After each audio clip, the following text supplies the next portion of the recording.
ನಿನ್ನೆ ಜಮೀರ್ ಅಹಮದ್ ಖಾನ್ ಅವರು ಮಾತನಾಡಿದ್ದಾರೆ ಎನ್ನಲಾದಂತ ಆಡಿಯೋ ಒಂದು ಸೋಷಿಯಲ್ ಮೀಡಿಯಾದಲ್ಲಿ ರಿಲೀಸ್ ಆಗಿತ್ತು. ರಾಜಕೀಯವಾಗಿ ಸಂಚಲನಕ್ಕೆ ಕಾರಣ ಆಗಿತ್ತು. ಜಮೀರ್ ಅವರ ಮಂತ್ರಿ ಸ್ಥಾನಕ್ಕೆ ಇದು ಸಮಸ್ಯೆ ತರುತ್ತೆ ಅನ್ನೋದು ಖಚಿತವಾಗಿತ್ತು. ಇದರ ಬೆನ್ನಿಗೆ ಈಗ ಡಿಕೆ ಸಹೋದರ ಡಿಕೆ ಸುರೇಶ್ ಅವರನ್ನ ಜಮೀರ್ ಭೇಟಿಯಾಗಿದ್ದಾರೆ. ಜಮೀರ್ ಸರ್ಕಾರಿ ನಿವಾಸದಲ್ಲಿ ಡಿಕೆ ಸುರೇಶ್ ಜಮೀರ್ ಅವರನ್ನ ಭೇಟಿಯಾಗಿರೋದು. ಖುದ್ದು ಡಿಕೆ ಸುರೇಶ್ ಅವರೇ ಬಂದ್ರು ಜಮೀರ್ ಅವರ ಬಳಿ, ಮಾತುಕತೆ ನಡೆಸಿದ್ದಾರೆ. ಇಬ್ಬರ ಮಾತುಕತೆ ಈಗ ಕುತೂಹಲಕ್ಕೆ ಕಾರಣ ಆಗ್ತಾ ಇದೆ. ಆ ಆಡಿಯೋದ ಹಿಂದೆ ಷಡ್ಯಂತ್ರ ಇದೆ ಅಂತ ಜಮೀರು ಹೇಳಿದ್ರು, ಆಡಿಯೋದಲ್ಲಿದ್ದಂತ ಸಿರಾಜು ಹೇಳಿದ್ರು. ಇದರ ಹಿಂದೆ ಒಂದು ವ್ಯವಸ್ಥಿತ ಷಡ್ಯಂತ್ರ ಇದೆ. ಜಮೀರ್ ಅವರು ಮಂತ್ರಿಯಾಗಬಾರದು ಅನ್ನೋ ಪ್ರಯತ್ನ ಇದೆ. ಇದರಲ್ಲಿ ಡಿಸಿಎಂ ಆಗೋ ಸಾಧ್ಯತೆಗಳಿತ್ತು, ಅದನ್ನು ತಡೆಯುವಂತ ಪ್ರಯತ್ನ ಇದೆ. ಈಗ ಡಿಕೆ ಸುರೇಶ್ ಅವರನ್ನು ಭೇಟಿಯಾಗಿ ಮಾತುಕತೆ ನಡೆಸಿದ್ದಾರೆ. ಫೋಟೋ ನೋಡ್ತಾ ಇದ್ದೀರಿ, ಇದು ಕುತೂಹಲಕ್ಕೆ ಕಾರಣ ಆಗ್ತಾ ಇದೆ.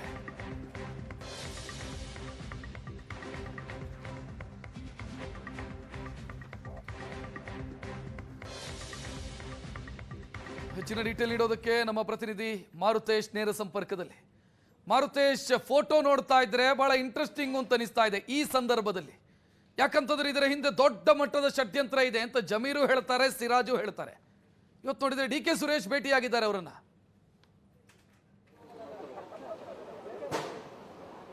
ರಕ್ಷಿತ್, ಈಗ ಈ ಆಡಿಯೋ ಹಿಂದೆ ಷಡ್ಯಂತ್ರ ಇದೆ, ಬೇಕಂತಲೇ ಬಿಡುಗಡೆ ಮಾಡಿದ್ದಾರೆ ಅನ್ನೋದು ಸತ್ಯ. ಜೊತೆಗೆ ಈ ಆಡಿಯೋ ದಾವಣಗೆರೆ ಬೈ ಎಲೆಕ್ಷನ್ನ ಸಂದರ್ಭದಲ್ಲಿ ನಜೀರ್ ಅಹಮದ್ ಮೇಲಿರ್ಬೋದು ಮತ್ತು ಜಬ್ಬಾರ್ ಮೇಲೆ ಕ್ರಮ ತೆಗೆದುಕೊಂಡಾಗಲೂ ಕೂಡ ಇದೇ ಆಡಿಯೋ ಹೈಕಮಾಂಡ್ಗೂ ಕೂಡ ತಲುಪಿತ್ತು.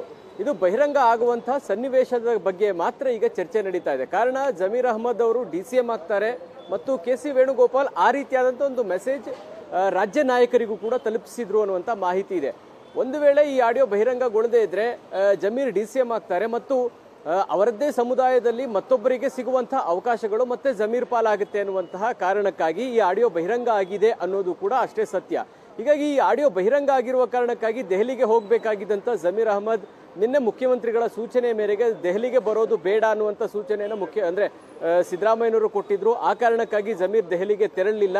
ಈಗ DK ಸುರೇಶ್ ಬಂದು ಜಮೀರ್ ಅಹಮದ್ ಅವರ ಜೊತೆಗೆ ಮಾತುಕತೆಯನ್ನು ನಡೆಸ್ತಾರೆ. ಈಗ ಇರುವಂಥ ಕುತೂಹಲ, ಜಮೀರ್ ಅಹಮದ್ ಕ್ಯಾಬಿನೆಟ್ನಲ್ಲಿ ಇರ್ತಾರಾ ಇಲ್ವಾ?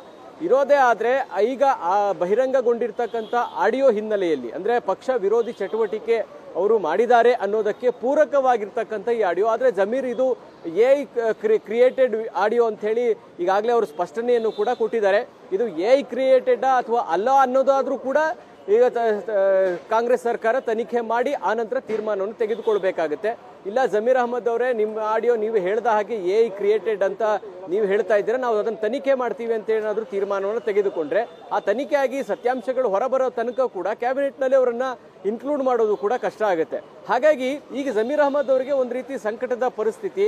ಸಮುದಾಯದ ಬೆನ್ನಿಗೆ ನಿಂತು ಇಂಥ ಕೆಲಸವನ್ನು ಮಾಡಿದ್ದೀನಿ ಅಂತ ಹೇಳಿ ಅವರು ಸಮುದಾಯದ ಪರವಾಗಿ ಕ್ಲೈಮ್ ಮಾಡ್ಬೋದು, ಆದರೆ ಪಕ್ಷ ತೆಗೆದುಕೊಂಡಂತ ನಿರ್ಧಾರದ ವಿರುದ್ಧ ಕೂಡ ಅವರು ಕೆಲಸ ಮಾಡಿದ್ರು ಅಂತ ಈಗ ಆಕ್ರೋಶ ಹೊರ ಹಾಕ್ತಾ ಇದ್ದಾರೆ. ಮತ್ತು ಈಗ ದಾವಣಗೆರೆಯಲ್ಲೂ ಕೂಡ ಗಮನಿಸಬಹುದು, ಜಮೀರ್ ಅವರನ್ನ ಪಕ್ಷದಿಂದ ಉಚ್ಚಾಟನೆ ಮಾಡಬೇಕು, ಅವರಿಗೆ ಸಚಿವ ಸ್ಥಾನ ಕೂಡ ಕೊಡಬಾರದು ಅನ್ನುವಂತ ಆಗ್ರಹ ಬಹಿರಂಗವಾಗಿ ಸುದ್ದಿಗೋಷ್ಠಿ ಮಾಡಿ ದಾವಣಗೆರೆಯ ಕಾಂಗ್ರೆಸ್ ನಾಯಕರು ಕೂಡ ಪ್ರಸ್ತಾಪ ಮಾಡ್ತಾ ಇದ್ದಾರೆ. ಬಹುಶಃ ಎಲ್ಲ ಬೆಳವಣಿಗೆಗಳ ಹಿನ್ನೆಲೆಯಲ್ಲಿ ಜಮೀರ್ ಅಹಮದ್ ನಿಶ್ಚಿತವಾಗಿ ಹೌದು ಅಲ್ಪಸಂಖ್ಯಾತ ಸಮುದಾಯದ ಪ್ರಭಾವಿ ನಾಯಕ, ಅವರನ್ನ ಹೊರತುಪಡಿಸಿದ್ರೆ ಅವರ ಸರಿಸಮಾನವಾಗಿ ಅಲ್ಪಸಂಖ್ಯಾತ ನಾಯಕರುಗಳು ಯಾರು ಕೂಡ ಕಾಂಗ್ರೆಸ್ನಲ್ಲಿ ಇಲ್ಲ ಅನ್ನೋದು ಕೂಡ ಅಷ್ಟೇ ಸತ್ಯ. ಮತ್ತು ಜಮೀರ್ ಅವರನ್ನ ಇಗ್ನೋರ್ ಮಾಡಿ ಕ್ಯಾಬಿನೆಟ್ ರಚನೆ ಮಾಡಿದ್ರೆ ಆಗಬಹುದಾದಂಥ ಕಾಂಪ್ಲಿಕೇಶನ್ಸ್ಗಳ ಬಗ್ಗೆಯೂ ಕೂಡ ಅರಿವಿದೆ. ಬಹುಶಃ ಆ ಎಲ್ಲ ಕಾರಣದಿಂದಾಗಿ DK ಸುರೇಶ್ ಇವತ್ತು ಜಮೀರ್ ಅಹಮದ್ ಅವರನ್ನ ಅವರ ಸರ್ಕಾರಿ ನಿವಾಸದಲ್ಲಿ ಭೇಟಿಯಾಗಿ ಚರ್ಚೆ ನಡೆಸ್ತಾ ಇದ್ದಾರೆ. ಈ ಚರ್ಚೆಯ ಔಟ್ಪುಟ್ಗಳೇನು? ಜಮೀರ್ ಅವರು ನೀವು ಸ್ವಲ್ಪ ಸಮಾಧಾನವಾಗಿರಿ, ಈಗ ಆರಂಭದಲ್ಲಿ ಮೊದಲ ಹಂತದಲ್ಲಿ ಆಗದೇ ಇದ್ರೂ ಕೂಡ ಎರಡನೇ ಹಂತದಲ್ಲಿ ಆಗಬಹುದಾದಂಥ ನಿರೀಕ್ಷೆಗಳನ್ನು ಇಟ್ಕೊಳ್ಳಿ ಅಂತ ಏನಾದರೂ ಸಮಾಧಾನದ ಮಾತುಗಳನ್ನು DK ಸುರೇಶ್ ಅವರು ಆಡಿದಾರಾ ಗೊತ್ತಿಲ್ಲ. ಆ ರೀತಿಯಾದಂಥ ಚರ್ಚೆಗಳು ನಡೀತಾ ಇದ್ದಾವೆ ರಕ್ಷತ್. ಒಟ್ಟಿನಲ್ಲಿ ಜಮೀರ್ ಅಹಮದ್ ಅವರ ಕ್ಯಾಬಿನೆಟ್ ಸೇರ್ತಾರೋ ಇಲ್ವೋ ಅನ್ನುವಂಥ ಈ ವಿಚಾರದ ಬಗ್ಗೆ ಹೈಕಮಾಂಡ್ ಫೈನಲ್ ಕಾಲ್ ತೆಗೆದುಕೊಳ್ಳುತ್ತೆ. ಕಾರಣ ಅವರು KC ವೇಣುಗೋಪಾಲ್ ಜೊತೆಗೆ ಒಂದು ಒಳ್ಳೆ ಒಡನಾಟ ಇದೆ. KC ವೇಣುಗೋಪಾಲ್ ಅವರೇ ಜಮೀರ್ ಅಹಮದ್ ಅವರನ್ನ ನಾವು DCM ಮಾಡ್ತೀವಿ ಅಂತೇಳಿ ರಾಜ್ಯ ನಾಯಕರಿಗೆ ಹೇಳಿದ್ರು ಅನ್ನುವಂಥ ಮಾಹಿತಿಗಳಿದೆ. ಆ ಕಾರಣದಿಂದಲೇ ಈ ಆಡಿಯೋ ಹೊರಗೆ ಬಂತು ಅನ್ನುವಂಥ ಚರ್ಚೆಗಳು ಕೂಡ ನಡೀತಾ ಇದೆ. ಹಾಗಾಗಿ ಜಮೀರ್ ಅವರ ವಿಚಾರದಲ್ಲಿ ರಾಜ್ಯ ನಾಯಕರು ಏನೇ ಹೇಳ್ಬೋದು ಅಥವಾ ಆಡಿಯೋ ಹೊರಗೆ ಬಂದಿರಬಹುದು, ಫೈನಲ್ ಕಾಲ್ ಹೈಕಮಾಂಡ್ ತೆಗೆದುಕೊಳ್ತಾರೆ. ರಕ್ಷತ್, ಥ್ಯಾಂಕ್ ಯು ಮಾರುತೇಶ್ ಮಾಹಿತಿಗೆ.